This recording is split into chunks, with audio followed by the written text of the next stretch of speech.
Well, hi, welcome back to Painting with KQ. This is Keith, and we're working on early autumn snow. We're talking about snow today and the different types of snow that you can use. We have a little bit of highlighting to do, but I really want to address the snow today. The first thing I'm going to do, starting off, is I want to put some more highlights in these trees over here. So what I have is basic highlighting colors here, right across. Just a drip of each one, don't need much. These are acrylics. And all I'm doing is emphasizing what's already here.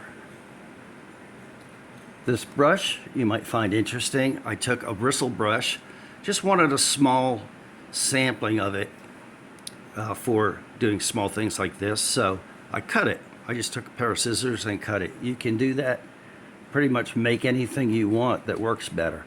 These are reflections, so whatever I put up here, I'm also reflecting, you see what I did there, in the water. So here we are, having fun. Okay, that looks good. Now, over here, what I'd like to do is put in some lighter value blue than what's here, and maybe one or two pieces here, just to emphasize that there is snow in those trees. So we'll make us a little blue color.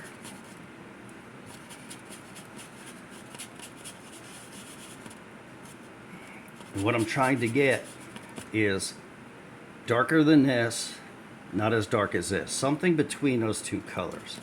Let me see what you think of this color.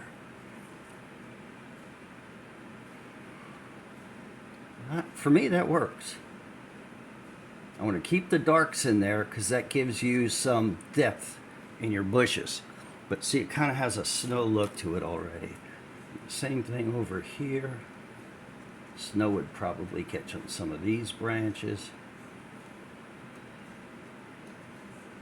See this little brush that I customize? It works. It's an old brush though. I looked for a brush that was bristle that I had never used. Hardly. And you can see how it looks like those branches have caught that snow, and it gives it a more realistic, like we had a small early snow. I want to keep some of the dark ones in here, I kept some of them in here, but then I put some lighter ones in as well. Now, the next thing I'd like to do is re-emphasize this snow across here. I'm just going to take a little flat brush. Looks like it's maybe a 1/4 inch. I'm going to put some paint on here, but I'm going to knock most of the paint out because I don't want to get real heavy-handed here. I just want to streak in more light. For me, I like to go in when I'm doing snow. I like to go in kind of light and then build it once I see what I've got. This color over here looks pretty good. This is the area where we're saying the sun comes through here, and it probably would touch in here just a little bit. Work around that grass a little bit.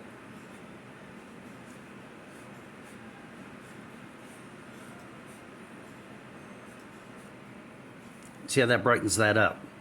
So let me show you a thing or two while we're together. Glad you're here. Somebody had asked about underpaints. Very good question, by the way. Why do we underpaint in acrylic especially? Reason for that, the colors you have underneath will show on the surface depending on how much paint you layer over them. So let me take this is a 3/4 inch flat. 3/4 inch flat. And let's look at this blue color here, and let's just get a little bit of snow color white on here. And I'm going to come across here, and let's say we slope like this. Now you can see what's happening. I'm putting the first layer of snow on, but that undercoat, the blue, is showing through. Now if you want to you want to basically, oh, sorry, didn't mean to hit your camera. You don't want to put this on real heavy, and these strokes in here will actually help it look like real snow. So let's look what happens. This is blue, this is a dark purple. Another good underpaint for a snow scene. Put this across here. And again, I didn't glop the paint on real heavy. You'll find as you work with snow, it's better to start with a lighter coat, generally. Now, if you look at the lighter purple, now, this would be like an afternoon. This would probably be toward either dawn or late day, toward, say, getting ready for a sunset, sunrise or sunset. And you see the darker colors show through a whole lot more, but we're not done there. We can touch that again. So let's do, say, black. You can use black in this. Too much paint on the brush. Let's go the other way. Say we're sloping this way. And the reason I have my brush sideways, this brush, I'm turning it like this, is to get the feeling of layers. And I do want some of the color showing through. The underpaint, I want that showing through some. That's going to help us. That's our friend. Okay, we've got that started. I'm going to leave that for a minute. I'm going to show you something real fun. This is a sponge. It's a very fine, faceted sponge. You can use these. I've used them quite often over the last decade or so. And what you can do is get snow that looks more crunchy, like it's fluffy snow. This would be smooth snow, and look at that. Isn't that fun? You can do that. All you need to do is get online or head over to one of the hobby shops and get an assortment of sponges. They come in all different sizes and shapes, but it just gives you another look at a different type of snow. Then over here with the light, show you what that looks like in the light purple. And the thing you want to try not to do is don't drag it. See, I go straight in, straight out. Isn't that fun? And with the black, we'll do the same thing. Get a little paint on there.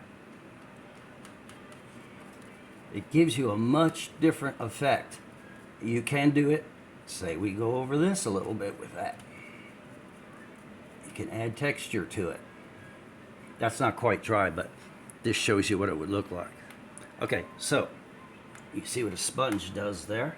Let's go to our white paint again on the same brush. And you can go in here and add some of these little layers in there. And you see how more and more that starts to look like streaky snow. And you see how that underpaint is your good friend, because it's showing through and it gives you dimension in your snow. And it works the same way on each of the colors. How did we slope down like this? And I prefer doing, for me, I get more detail in my snow by using the brush this way. If you come across like this, it's going to look flat. It's going to look like this. Put some dimension in here. See how it slopes down? And what this is handy for is if this is a hill and then this is like a grassy surface, you can see the difference. It really will help. And the same with the black. We could come right back across here.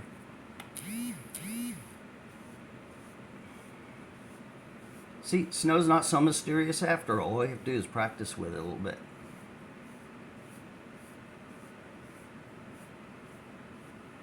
That's not quite dry there. See the different effects that we got very simply? So, what you can also do is this. If you want to join those two together like the edge of a wood or something, we can come across and stab it in like this. And then blend it together. And then it would look like from a hill into a grassy dirt type surface there. So anyway, I hope this helps you with snow. After all, it is not so mysterious. And if you practice it like this, and I really encourage you to get practice boards. When I'm done filling this up, I'll just put black gesso over it and start all over. I have a dark one and a light one. I encourage you to do the same thing. So anyway, have fun with your snow. Thank you for being here at Painting with KQ. Hit the like and subscribe. They'll let you know when we put our next video out. And as always, I hope you have an incredible day.